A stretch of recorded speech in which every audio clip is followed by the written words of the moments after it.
I, first learned about AcroYoga when I was at Bali Spirit Festival. I was at the first one. Were you? I taught at the first one. Oh my God. Maybe you were there, actually. Could have been. I was there, I think it was 2015, maybe. But that's when, everyone was just like flipping everybody in the air. And I had just sold my dental practice. So I'm just like this free bird and like full discovery. And I'm at Bali Spirit Fest and then everywhere I went, I went to Malaysia afterwards. I was in Singapore afterwards. And I felt like I was always drawn to the AcroYoga Look at the people laughing and having fun. I want to go hang out with them. And they're connecting and they're just, everyone's spinning around. And even when I was living in, San Francisco for a period of time, they were also at Dolores Park. Maybe you were there at the same time. But it was just this sense of, full, this irreverence of just, of the body not being totally, tightened up, but just allowing and allowing to, fall metaphorically in many senses of the word, but also to just play. Yeah. Falling and playing are synonymous, and you have young children, you see how many times they fall and bounce off the ground, and a lot of times in an acro training session, the falls are the most fun and the most trust building. I've caught my partners in so many ways that I never knew I could. So you put yourself in situations where the risk is high, but the focus is strong, and when you train progressively, you're constantly building this trust bank account with your partners. And, I've taught for years and I've trained a lot, and I don't fly as much as I base, but I've got one of my best friends, this big German guy named Pascal, and we've trained a lot of courses, and he's definitely a lot bigger than me. And I like to be Mighty Mouse. I like to base him. Right. But then I was like, all right, let's switch it up. And he would say the same things that I say to flyers. I got you. Let's do this.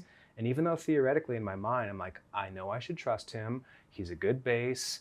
I know how to fall, but trust has to be earned. You can't think your way into trusting. Trusting is a deeper, visceral feeling. And to me, it's the oldest currency. And it's one of the most valuable things we do as humans is exchange and evolve this way of learning how to be vulnerable and trust.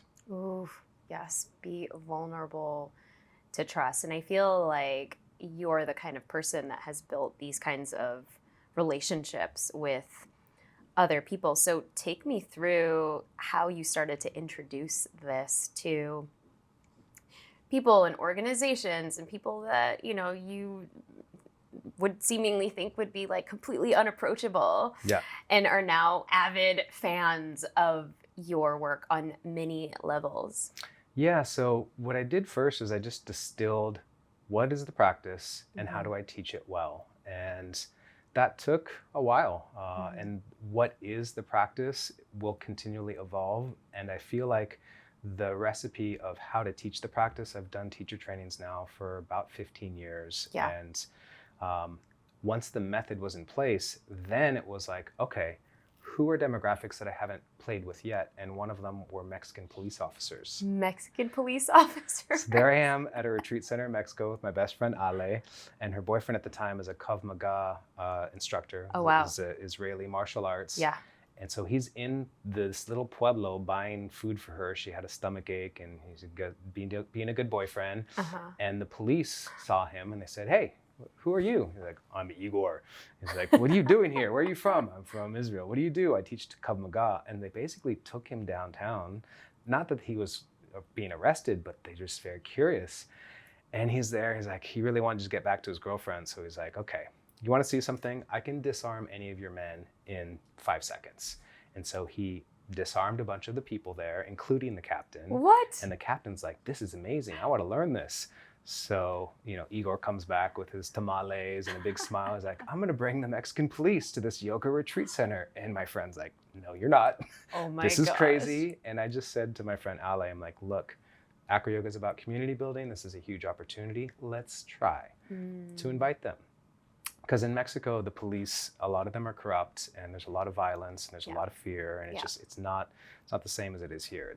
There's a lot of fear. Yep. So They did the Krav Maga workshop. So for you to take them to this retreat center, or for them to even come, is like a huge deal. It's a big deal. Yeah. So they came with their boots on, with their guns, and they did this whole workshop. Their guns, yes. And then at the end, I'm like, Igor, ask them if they want to come back tomorrow to learn some AcroYoga. And he said yes. They said yes. So they come back the next day with their guns and their boots. I'm like, you can take off your guns and boots. So they took off their guns, not their boots. And so we're doing AcroYoga, and I developed this fitness version of AcroYoga I call AcroFit, which is very low body contact, just a lot of calisthenics. And so I'm saying, change partners. And there's 3 electricians that are in the studio space.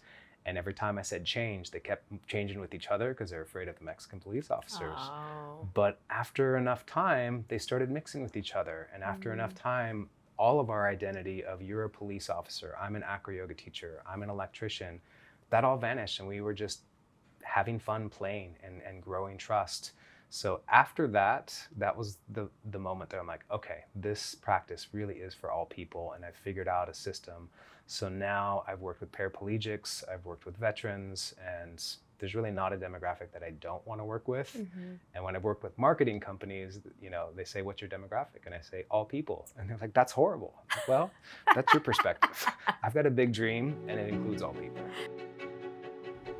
See you next time at the Brave Table.